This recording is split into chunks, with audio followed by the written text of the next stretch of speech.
ഏവർക്കും എം-മീഡിയ വാർത്തയിലേക്ക് സ്വാഗതം. വാർത്തകളിലേക്ക്. സംസ്ഥാനത്ത് തദ്ദേശ സ്വയംഭരണ സ്ഥാപനങ്ങളിലേക്കുള്ള തെരഞ്ഞെടുപ്പ് തീയതികൾ പ്രഖ്യാപിച്ചു. 2 ഘട്ടങ്ങളിലായാണ് തെരഞ്ഞെടുപ്പ് നടക്കുക. ഡിസംബർ 9, ഡിസംബർ 11 തീയതികളിലാണ് തെരഞ്ഞെടുപ്പ് നടക്കുന്നത്.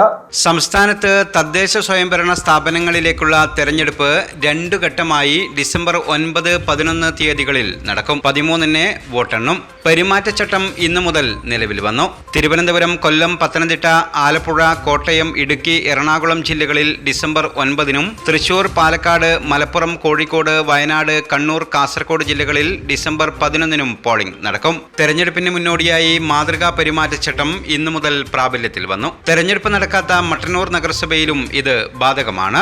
ഇതിനിടെ LDF പഞ്ചായത്ത് തലത്തിൽ വികസന മുന്നേറ്റ ജാഥകൾ പൂർത്തിയാക്കിയിട്ടുണ്ട്. സ്ഥാനാർത്ഥി നിർണയം ഏതാണ്ട് പൂർത്തിയായിട്ടുണ്ട്. ചൊവ്വ, ബുധൻ ദിവസങ്ങളിലായി സ്ഥാനാർത്ഥികളെ പ്രഖ്യാപിക്കാനാണ് സാധ്യത. കീഴല്ലൂർ പഞ്ചായത്തിൽ UDF സ്ഥാനാർത്ഥികളെ കഴിഞ്ഞ ദിവസം പ്രഖ്യാപിച്ചിരുന്നു. ഈ സാഹചര്യത്തിൽ സ്ഥാനാർത്ഥികളുടെ പ്രചാരണം ആരംഭിച്ചിട്ടുണ്ട്.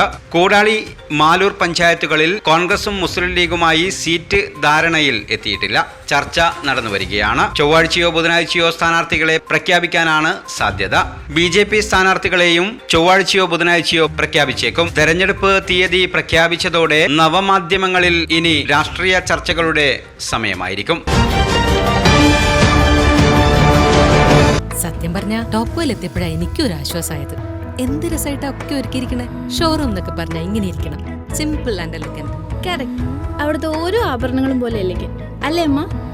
അപ്പോ മോൾക്ക് മൊത്തത്തിൽ ഇഷ്ടമായിന്നാണ് അർത്ഥം അല്ലേ? എന്തോ ഒരു സംശയം. ടോപ്കോ എനിക്ക് ടോട്ടലി ഇഷ്ടമായി. മാത്രമല്ല അവരുടെ customer approach, it's really commendable. Topco jewellery, Thalassery road, Mattannur.